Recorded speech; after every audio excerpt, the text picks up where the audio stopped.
The psychological thriller is useful and historically important for exploring inner mental states because it prioritizes the interior world of the character over the external.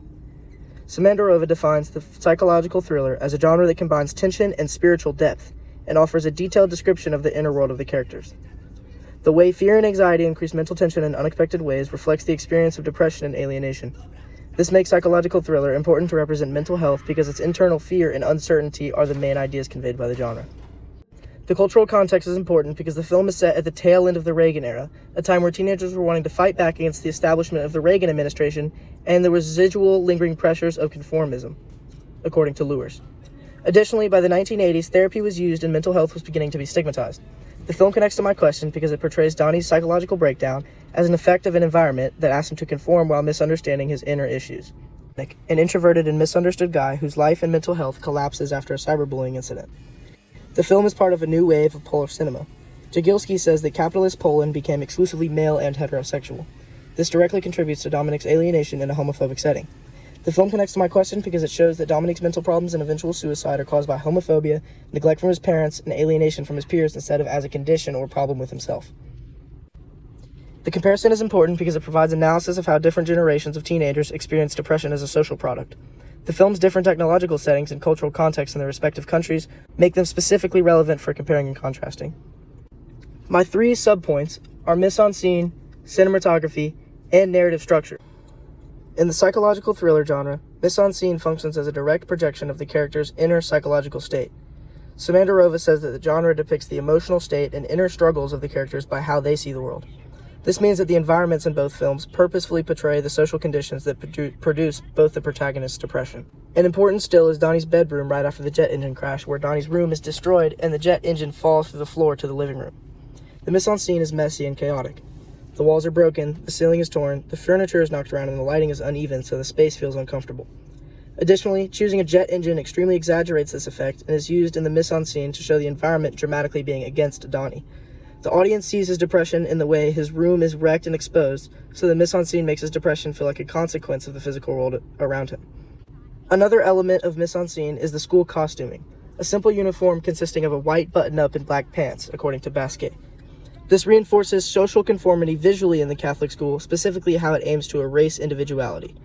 This mise-en-scene makes it more directly apparent to the audience that Donnie's depression and rebellion is a rational response to the environment that suppresses his differences and believes mental distress can be controlled. Similarly, Suicide Room uses mise-en-scene to show how depression develops through the spaces Dominik is trapped in. The bedroom is emphasized as the source of depression, becoming darker, enclosed, and increasingly messy as Dominik continues to use his Suicide Room, the online platform. In contrast, the online Suicide Room is lit with vivid, saturated color, emphasizing online as a place of escape from the real world for Dominik. This reflects how social rejection creates a desire to isolate yourself and find ways to escape the real world, which directly worsens depression, especially in Dominik's case. After the cyberbullying incident, Jagielski explains that Dominik starts wearing dark makeup and black nail polish, visually representing his rebellion against social rejection at school. The costume change is a symptom of depression, but also makes his alienation worse, as Selig notes that it attracts attention with his different hairstyle and clothing style, making him a target. The mise-en-scene of his new costuming becomes both a representation of his depression and a reason why it worsens, suggesting that being different makes you vulnerable to alienation from peers. Both films use mise-en-scene to represent adolescent depression in social environments. Kelly uses the conformist suburban setting as an oppressive environment that starts Donnie's rebellious depression, while Komase uses the contrast between the dull physical world and the vivid digital world to show how Dominik's depression is directly worsened by his want to escape social alienation. Cinematography matters in the psychological thriller because it works together with mise-en-scene to show the protagonist's perspective to the audience.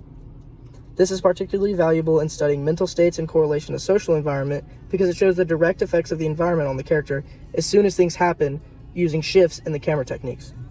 In these films, the camera makes the audience feel the character's isolation, confusion, and pressure. There are multiple scenes and stills that are close-ups of Frank the Rabbit in dim, low-key lighting where the camera stays tight on his face and Donnie's reaction. This makes the scenes feel dreamlike and claustrophobic at the same time. This links to the film's focus because the extreme close-up and unstable lighting push the viewer into Donnie's experience, showing Frank as a visual sign of his fear, paranoia, and lost sense of reality, according to Draper. The camera makes his hallucination real to the audience and helps show how this type of convincing mental hallucination can lead to a spiraling mental state from Donnie's perspective. An important still is the moment where Dominic looks at the screen after the videos and comments are posted. The technical choices are the point of view framing and the handheld style where the camera mimics what Dominic sees on his computer. This links to the film's focus because the POV shot makes the audience experience the humiliation from inside his perspective, and the shaky handheld cam adds to this. It connects to cultural context because the scene reflects the rise of cyberbullying and the way digital media adds a new element to adolescent lives, helping the audience to understand that his withdrawal is a response to being watched and judged by the online world. In both films, the camera uses close-ups, tracking shots, and shallow focus to isolate the protagonists within suffocating social spaces, turning their schools and rooms into environments that visually show depression.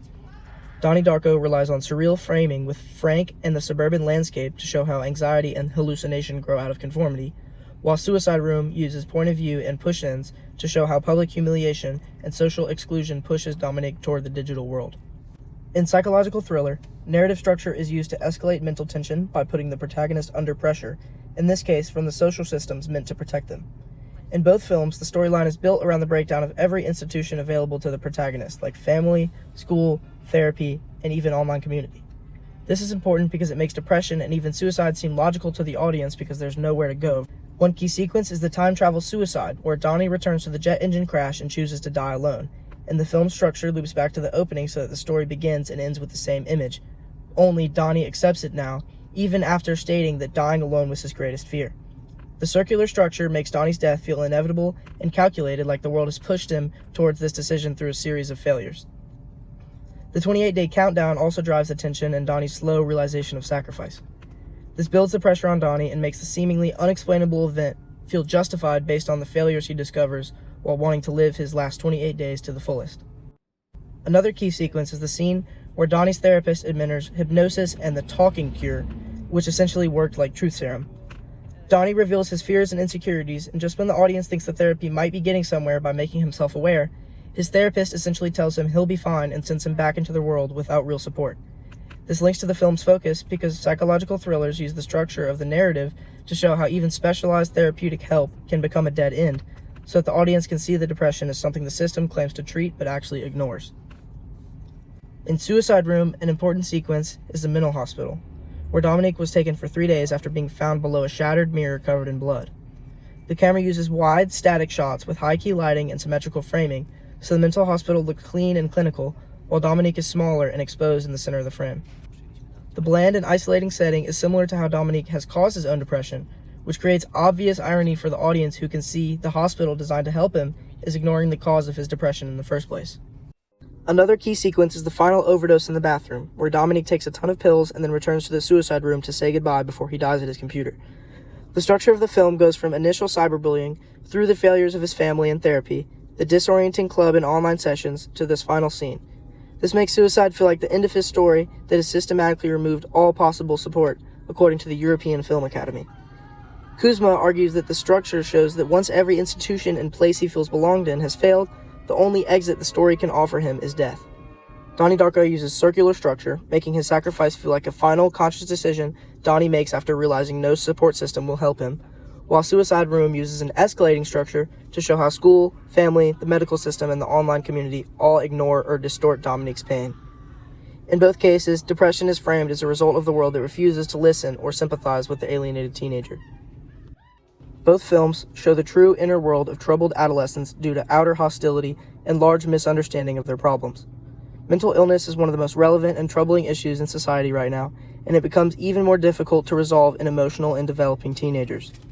While it may seem less serious or more clear because of adolescent vulnerability, it can still lead to suicide or the conditions to produce it later on. With this in mind, the psychological thriller genre relies on inner portrayal, making it extremely valuable to invoke sympathy from society in the fight to break mental health stigma. What was his name? Donnie. Donnie Darko. Hmm.